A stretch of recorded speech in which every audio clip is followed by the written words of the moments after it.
So here it is, guys. This is the new B is for Build work truck. This is a 2014 Ford Raptor. Now, I found a couple little secret things hiding in this car that not a lot of other people saw at auction, so I decided I had to snag it up knowing I would get a good deal. And I did get a very good deal on this car.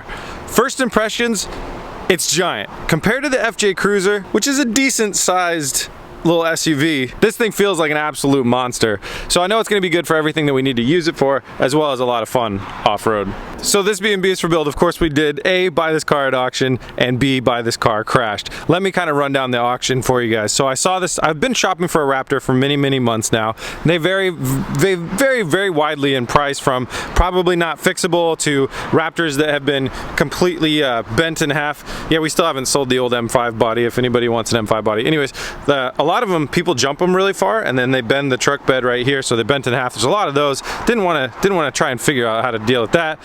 Two things like this that weren't quite as damaged. Now, the ones that aren't quite as damaged, they tend to go for really high dollar, but I saw some things hiding on this car that made me really want to get it. So here are the pictures that I saw that I had access to. So I had this one and this one and this one, and I saw, okay, some fender damage, probably not that bad. And then I saw this one and I was like, is that what I think it is?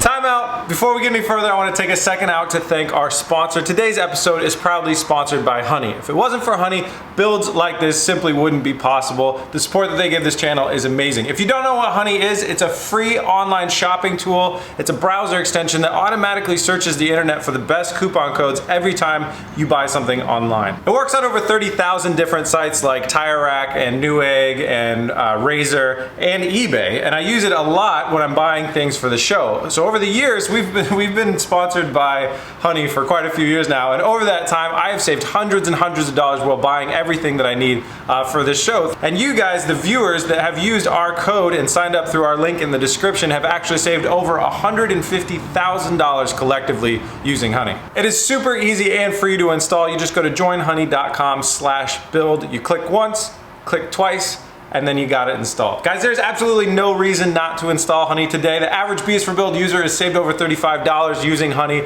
It's a great savings, and I honestly have it installed on every single computer I own, and I wouldn't go without it. So guys, get out there and install it today. Use a link in the description or just type in joinhoney.com/build and add it to your browser today. Thanks so much, Honey, for sponsoring this episode. Now let's get back to the Raptor action. Have I told you guys about the Supercharger? Is that a Supercharger? Zoomed in a little bit more, it couldn't be anything else. It was a Roush Supercharger hiding under the hood of this car. And then when I looked back at this picture right here, I noticed what we're seeing right here, which are Fox 3.0 external reservoir internal bypass shocks. So I saw that somebody had put $8 grand of supercharging under the hood and $5 grand of suspension, and I thought, you know what, this has probably been pretty well taken care of, you know, minus the crash. And it's gonna be a lot of fun. Those of you that watch the channel for a long time know that I'm not a huge fan of just like throwing money at cars, especially not my work trucks. My FJ Cruiser cost me $5,000. I've used it for many years now, and I kind of just let it be. It does its job, and it does its job well. So if I were to buy one of these, a supercharged one is like super cool idea, but I would have never took the money out of my own pocket and paid for it to do it. But when I found one at auction, I'm happy to pay a little bit more at auction to buy one that it's already got done to it. And I knew if anything was wrong, I could just call up Roush and figure out how to fix it.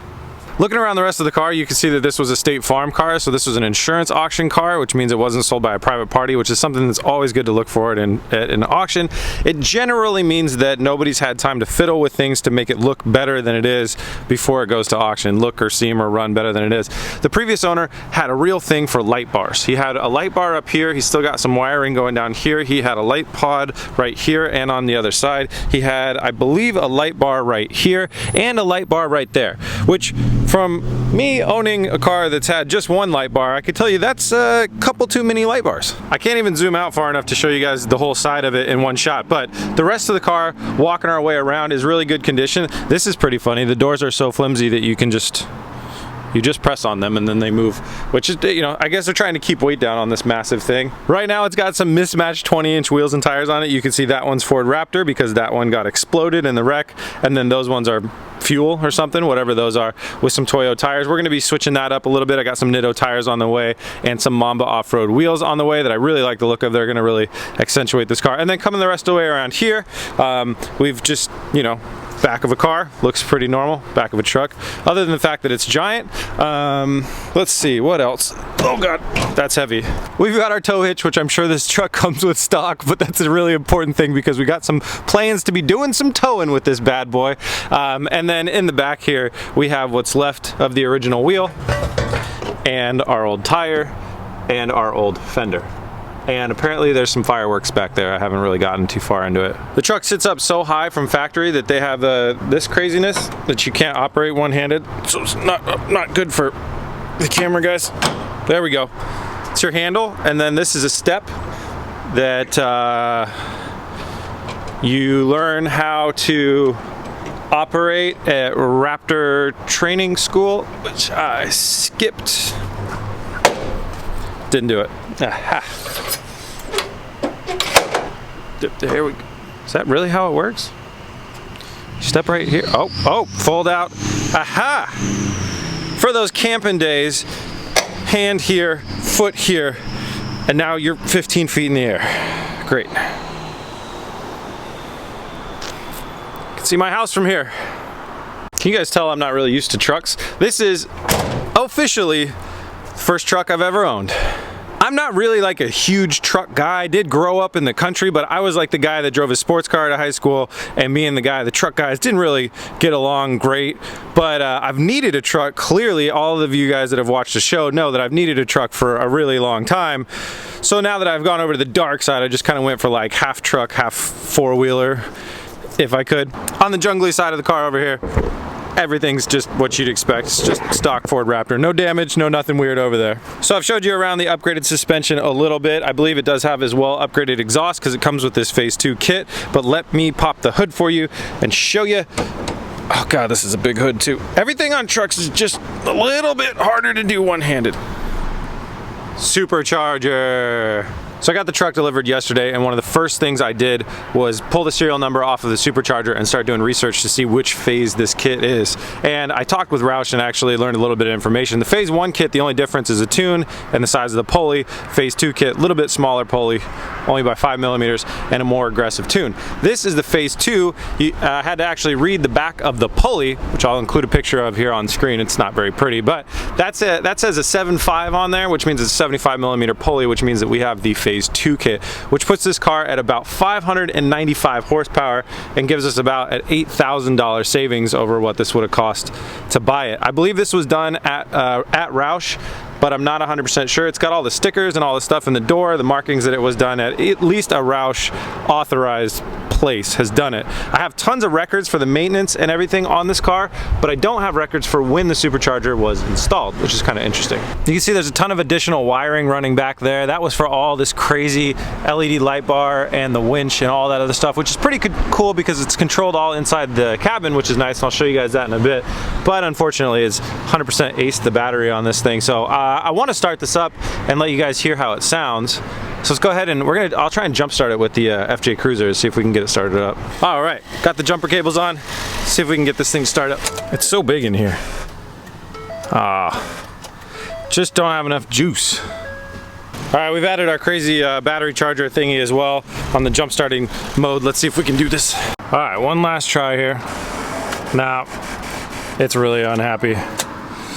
All right, we're gonna have to get a new battery for it. We will start this thing for you guys in the next episode, I promise. But while we're in here, why not go over the interior? It's very clean. The previous owners or something had this thing detailed. The last owner didn't have it for very long. I think that they had it for less than 1,000 miles. Let me see, because I got the Carfax right next to me. What's the odometer? I think it's 128 right now on the odometer, which is kind of high miles, 129. And they bought it at 127.6. So they drove it for about 1,500 miles before they crashed it, very unfortunately. I buy high mile cars because I have the ability to do all the maintenance, and if the normal things that break on high mileage, like the alternators, the water pumps, any of that stuff, I have the ability to fix it. So I think it's a good way for me to save money. Like the FJ's got, I think, 150,000 miles on it or something, still runs like a champ. So that's why I buy higher mileage cars. But anyways, going back to the interior, it's extremely clean, which is really nice. We've got the Roush gauge, the vent gauge, which is cool. That'll tell us how much boost we got coming from the Supercharger. Service documents down there, service documents right here. It's huge on the inside. Like, I mean, I don't have the longest legs in the world. I'm not really tall, but right now I can't even really touch the gas pedal very well. So there's so much extra space in here, and then definitely like real space for humans in the back. This is the first time that I've had an insurance car. Remember, this came from State Farm, but it's basically been detailed on the inside. The floor mats are all in a plastic bag. It looks like this car was literally just detailed. So that's very interesting. I guess maybe State Farm did that because they wanted to raise the value up or something. I'm not really sure. I've never been in an F-150. I assume this is all pretty standard F-150 stuff, except for we got our four-wheel drive settings right here. We got our trailer release and stuff, trailer brake right there. Trailer release, just kink, there goes your trailer. Entertainment system, it's kind of crazy. This is like the most technologically advanced car I own now. It's got like SD memory, you can run stuff off the USB, but then you can also run audio video through that screen right there. So I guess you can watch movies on it if you want to. And then here's some Raptor stuff with the hill descent, off-road mode, and our auxiliary switches. And then we have another switch panel down here. And me not being a truck guy, I have absolutely no idea how to properly use any of that stuff, but I shall learn after these several Raptor journeys. And another really big thing that adds a lot of value to this car, as you can see, all of our airbags are here, and the airbag system is still armed on this car, so we have fully functioning airbags. It's a must for a car that I'm going to be driving a lot, and also, you know, off-roading a little bit. But any of my daily drivers got to have full airbags, and we're still working on that on the GTR as well. Last little bonus that this thing's got hiding on it, well, I love this front rammer bar bumper section thing here. It's kinked a little bit here from the wreck. You can see that something came in here. I'll talk about that in the next episode. And then it's cracked right here, but that's going to be an easy fix for us. I think once I can get this thing rolling, what we're going to do is attach that into a tree, back the truck up, yoink that thing out, and then I'll weld in some support there and weld that back together, and we'll be all good to go. But under here, well, under here, this guy is attached to a Warn winch, which Warn, it's a 12,000 pound Warn winch, which Warn is actually a Portland company. So I don't have that connector that you can see down there at the bottom of the screen to actually operate this thing, but since they're local and I got plenty of friends that work with them, I'm sure I'll be able to just roll down there and get the connector to plug it in, and then we'll be able to winch different things around like we did with this one.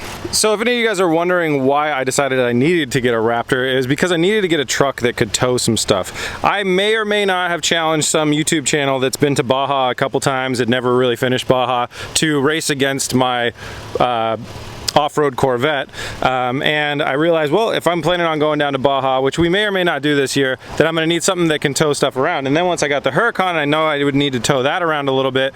I needed to get something with some towing capacity. A Raptor can't tow as much as an F-150. No idea what the Supercharger adds to that equation. I have no idea. I think it's more about suspension, but it can still tow about an 8,000 pound package, which is plenty for me being an amateur tower myself. I don't really feel comfortable towing massive things anyway, so that's plenty good for one car, and that's all I'm ever going to be doing. One off-road Corvette, one Huracan, one whatever.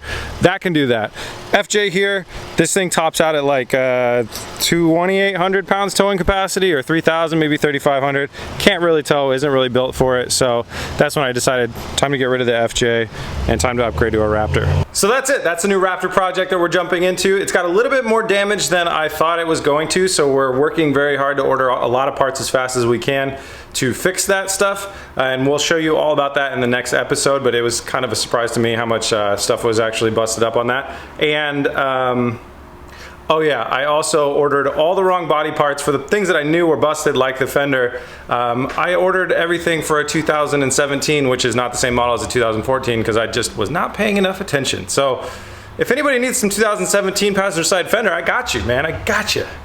And on the sweet, sweet Lambo, thanks to you guys, I did figure out the correct paint code. The paint code that we were spraying before was a different version of the same name of paint, but not the right paint code. The right paint code is L0L6 for this car, and we could go buy some test paint, but it's $200 just for the test. And while I was figuring out the right code for the car, I did get in touch with a couple different auto body companies, and I got one in particular that I've been talking with that I've got a really good feeling about. So if we can get to a fair price and a fair timeline for this car, I'm gonna have it done professionally. But if we can't work something out, then at least I know the right paint color, and yeah, we'll jump into this thing.